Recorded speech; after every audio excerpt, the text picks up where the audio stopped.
At my sister's birthday dinner, she raised her glass and smirked at me, the so-called family ATM, before saying, "May she one day find a life."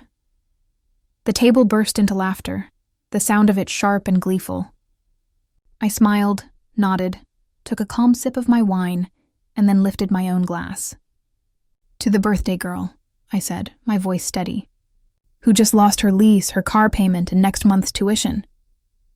The air went dead quiet. I placed my fork neatly beside my plate, stood up, and walked out.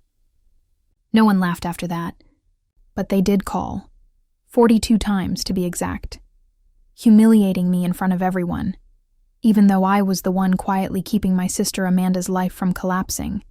Wasn't just cruel. It was intentional, and they all laughed like it was a family tradition, like it was the funniest joke of the year. We were at some expensive Italian restaurant Amanda had chosen, the kind where the lighting's dim, and even the sparkling water costs extra. 11 of us sat around a glossy mahogany table, dressed in our best clothes, pretending that everything was perfectly civilized. Amanda, in her sparkly green dress, stood up with her glass of Prosecco and tapped it dramatically as if she were giving a toast at her own wedding. "To the family ATM," she said, looking straight at me. "May she one day find a life." The laughter rolled in.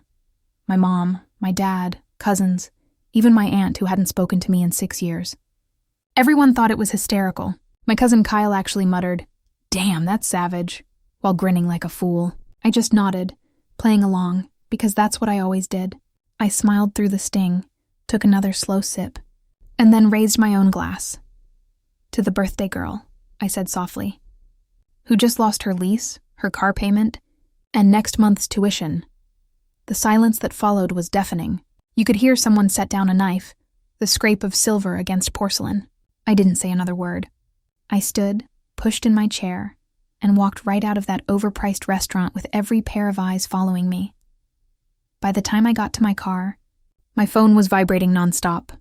Messages, missed calls, the kind of chaos that follows when people suddenly realize they've gone too far. 42 calls in total, 10 from my mother, 8 from my dad, a dozen from Amanda, and the rest from various relatives trying to get the gossip before anyone else. But the real fallout started around 8:30 that night, 2 hours after I'd left. That's when Amanda got the emails.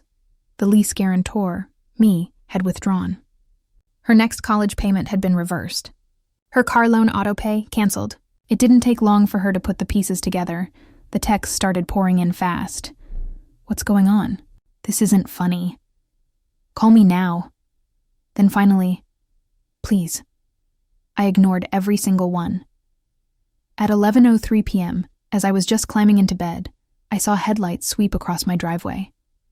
My parents. I knew it before I even checked. My mom was crying before I could say a word, my dad hovering behind her, silent and exhausted. They were both on their knees before I even processed what was happening. "Please," my mother whispered, voice trembling. "She can't lose her apartment. She needs that car. School's important, she's so close to finishing. You can't just cut her off like this." I let them in. I didn't raise my voice or cry. I simply told them the truth. The truth that had been building inside me for 4 long years. I told them about every rent payment I'd covered, every tuition deposit, every grocery order, car repair, insurance bill, and emergency I'd quietly taken care of while Amanda pretended she was independent. I told them how they'd always thanked her for being so responsible, while my savings drained away, while I worked extra hours to keep her comfortable. And now, after all that, she thought it would be funny to mock me in public, to turn me into a punchline at her fancy dinner. I told them I was done. They didn't understand. My mom said Amanda was still figuring life out. My dad said I was being dramatic. Neither of them apologized. They stayed until nearly 1 a.m, hoping I'd soften, maybe promise to fix it. I didn't. When they finally left, I didn't feel guilty. For the first time in years, I felt free. The next morning, my phone wouldn't stop buzzing. Group chats, private calls, missed messages, I muted them all. I knew the pattern. First the outrage, then the panic, then the guilt trips, and finally silence. I'd lived this cycle too many times. Only this time I wasn't playing along. Amanda didn't reach out right away. She thought she had time. Thought I'd cool off like I always did. Thought I'd come crawling back to clean up the mess she'd made. But within hours, she got the truth in black and white. The lease termination email landed at 8:12 p.m. The car payment bounced minutes later. The university portal updated with bright red warnings. Payment reversed. By 9 a.m. the next morning, she'd gone public. Her Instagram story was a black screen with white text. Betrayal always comes from the ones closest to you. Then another. Imagine destroying your own family because you can't take a joke. The screenshots came fast. My cousin Erica sent them with a single text. You might want to talk to her yourself. Amanda had been messaging her too. Everything just shut down. My lease, my tuition. She's ruining my life. Erica didn't take sides. She just replied, maybe talk to her directly. Amanda went quiet for most of that day, her usual manipulation tactic. She thought the silence would eat at me, that I'd start feeling guilty. She didn't realize I'd finally hit my limit. By 7:30 that night, she cracked. The calls came in waves. One, then another, then 5 in a row. I ignored them all. Then the text started. You can't do this. Please call me. Please. Emma, the apartment's gone. My car's about to be towed. I'm not kidding. Then came the guilt trip. I was joking. You know I was joking. It wasn't that deep. One line at dinner and you're ruining my life? And finally the emotional blackmail. Mom and Dad can't help. They thought you were handling it, like always. How can you just abandon me? Still, I said nothing. By 9:45, my mother started calling. Then my father. Then my mother again. A voicemail followed. I didn't listen. At 11:01 p.m., the headlights returned. I was ready this time. I opened the door before they could knock. My mom's face was red and wet. My dad pale and silent. They didn't even say hello. They just started pleading all over again. About Amanda's apartment, her tuition, how she had nowhere to go, no money left, how she wasn't strong enough to handle this. They said they'd pick up extra work, that they'd fix it somehow. But underneath all that begging was the same old message. Fix this for us, Emma. I didn't yell. I just sat them down and told them everything, again. What it felt like to work 2 jobs while Amanda took road trips she didn't pay for. How it felt to get a "Hey best sis, need $200 for books" text, while I was deciding which bill to delay. How they'd always turned a blind eye, always assumed I'd handle it. I told them how small it made me feel, how invisible. When I finished, my mother just said quietly, "She's your sister." And my father added, "You know she didn't mean it. You're blowing this out of proportion." I walked them to the door and held it open. They didn't argue, but the look they gave me as they left, like I was the one who'd betrayed the family, burned itself into my memory. That night, I didn't sleep. Not because I was unsure, but because I finally understood something. I was never their daughter.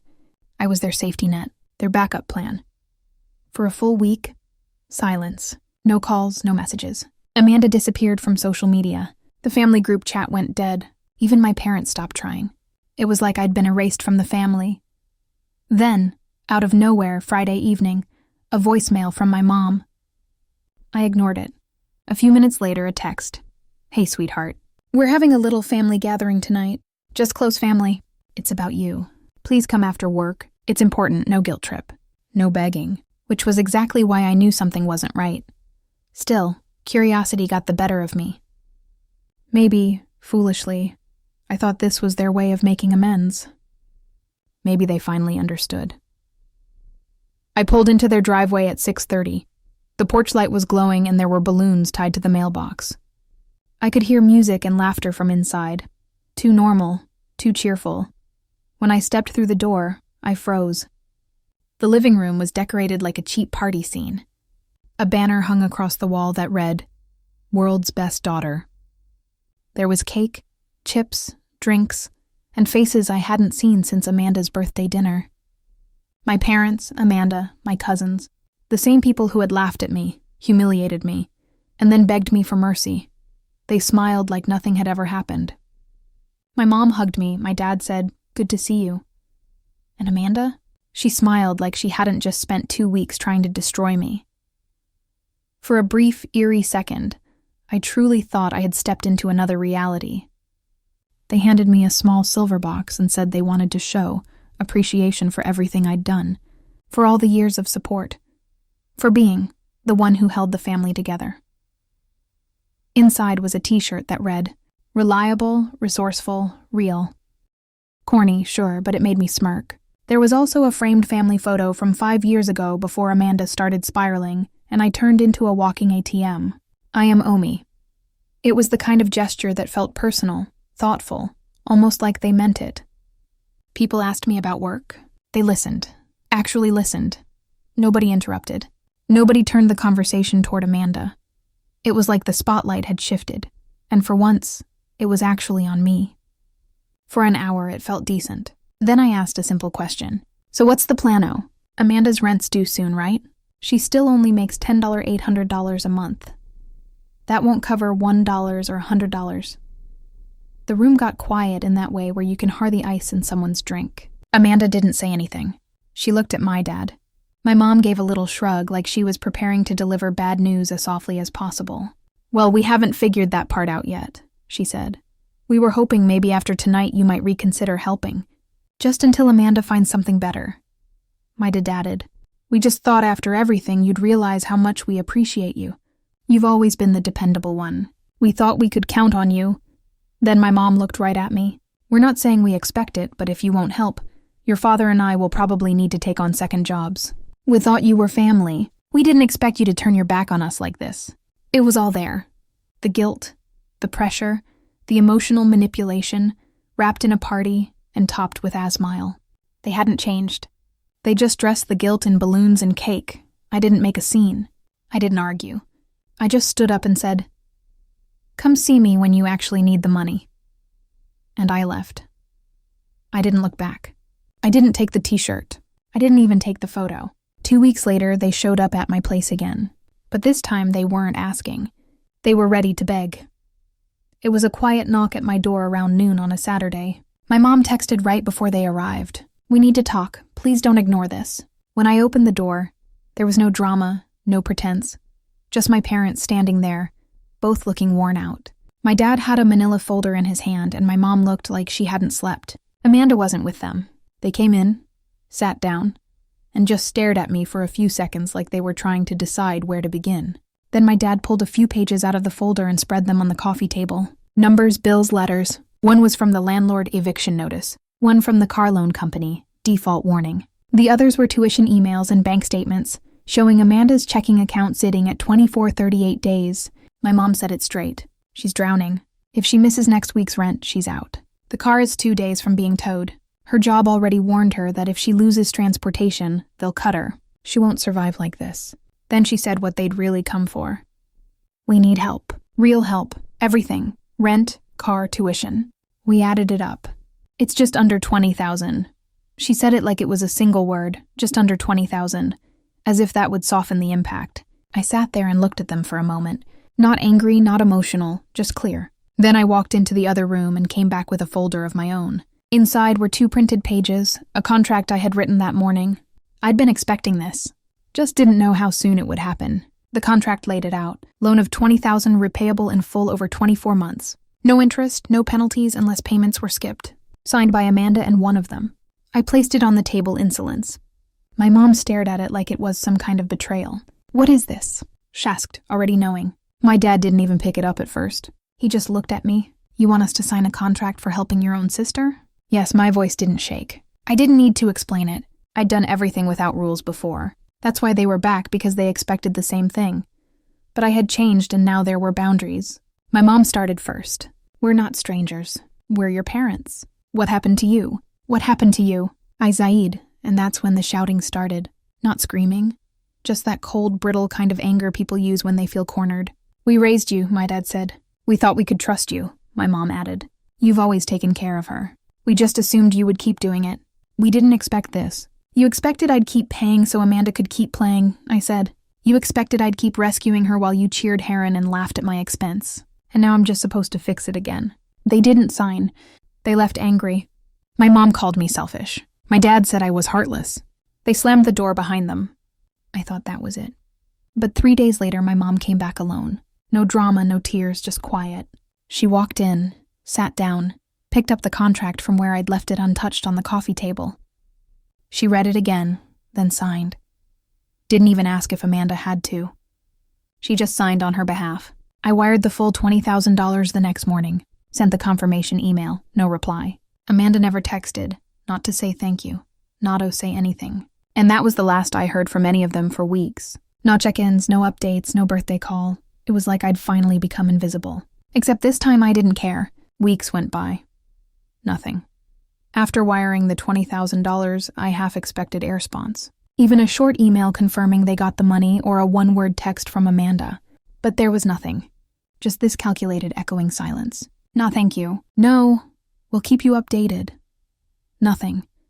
I watched them disappear like people who had just finished a transaction and walked away from their gister. But I knew they'd use it. It checked the payment portals. Her tuition updated to paid. No more alerts from the car lender either. Even the landlord mailed a confirmation that her lease had been renewed.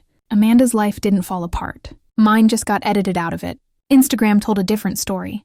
She was back posting again. Nights out, new clothes, takeout from places that didn't even list prices online. She even posted a selfie with the caption, "Real loans don't break, they rebuild." Right under it, her friend commented, "Yes, sis, bounce back." I was the bounce and apparently not worth a single message. I thought maybe my parents would reach out, but they didn't either. Not a single word, no apology, no update, no. We're working on the repayments, just nothing. They vanished as soon as the wire transfer landed like clockwork. For a while, I told myself it didn't matter. That I hadn't done it for thanks. That it was about drawing a line, doing it on my terms. But it got to me. I'd given them a lifeline, and all I got in return was a kind of practiced indifference. They didn't cut me off. They just froze me out. Then Amanda showed up. No warning, no text, just a knock. I opened the door, and there she was in a new jacket with perfectly done nails and shoes. A new cost more than most people's rent. She smiled like we hadn't just lived through a civil war. "I just need a little extra," she said like it was nothing. I looked at her, didn't say a word, then laughed, quiet, slow, like something in me had finally snapped in the cleanest way possible. I stepped back and closed the door in her face without saying another word. 2 days later, I opened my banking app and wired $3,000 to my mom's account. No fanfare, no strings, just a final transfer titled Last Gift. No repayment. I followed it with a single message. "Don't ever ask me for anything again." 1 hour later, my mom responded, "Thank you. That was kind. We won't bother you again." There was no warmth in it, not even an emoji. It read like a receipt, like someone closing a file. And that's when it really sank in. They didn't see me anymore. Just the echo of someone useful. Since then, nothing. No calls, no texts. Amanda didn't show up again. My mom and dad didn't try to reconnect. They started making small repayments on the $20,000, just enough to not break the contract. It wasn't gratitude. It was damage control. And that $3,000, I regretted it almost immediately. Not because of their money, but because deep down some part of me still wanted to believe they might surprise me. That maybe if I gave a little more, they'd finally see me, respect me, care about what I gave up for them. They didn't. And I think that was the final lesson. It's been 6 months since the last wire transfer. The final gift. The one that should have closed the door completely, and in a way it did. My parents still make monthly payments on the $20,000 loan like clockwork. Not a dollar more than required, always on time, always impersonal. The transactions come in from a shared bank account. No message attached, no notes, just silence. Astral exchange between two parties that used to be family. Amanda's name hasn't appeared on my phone since she showed up at my door and asked for more. I didn't expect to hear from her after I shut that door. And I haven't. Not a text. Not an email. Not even a cold, vague apology. She didn't block me, though. That would require a confrontation. This was cleaner. I just became invisible. She still posts constantly. Outfits, filtered selfies, passive-aggressive captions about independence and resilience. I don't engage. I don't even look anymore unless something shows up on a mutual friends feed. The curated life is still running strong. All surface, no substance. From what I've heard through cousins, she's working 2 part-time jobs now, splitting rent with a roommate. She's scraping by. But it's hers. I can give her that, even if it took hitting the bottom. I stopped cushioning. My parents have gone radio silent since the contract was signed and the money delivered. Not a single call, not a text on my birthday, not even a guilt trip on Christmas. Nothing. It's like someone cut my face out of the family album and tucked it in a drawer. They're paying me back because the contract says they have to, not because they think they owe me anything. Erica and I still talk now and then. Not often. She's one of the few who didn't pick a side, and she has her own life, but every once in a while, she fills in the blanks without meaning to. Last time we caught up, she mentioned in passing that she'd gone to a small family cookout. My name came up briefly. She said my mom just shook her head and said, "We don't talk about her anymore. Like I died. Like it was a choice." You think they needed that version. The one where I turned my back, where I changed, where I made it about money. That way they never had to admit that what they did broke something permanent. That they reduced me to a resource and were stunned when I stopped playing Therol. That's the part I keep circling back to. I didn't walk away over money. I walked away because even after all the help, all the silent sacrifices, all the moments I bailed Amanda out without anyone asking if I could afford it, they still found a way to humiliate me. That toast at her birthday wasn't just a joke. It was a public reminder that they saw me as something less than a person. The $3,000. Yeah, I regret it. That was me one last time trying to play the part, trying to believe a little kindness might bring out something human in them. A thank you. A moment of sincerity, but it didn't. It landed like every other check I ever wrote, unnoticed, expected, and immediately forgotten. Since then, I've stopped checking my phone out of habit. There's no part of me left that expects them to reach out, and even if they did, I wouldn't respond. Not to rehash the past, not to patch things up. There's nothing left to patch.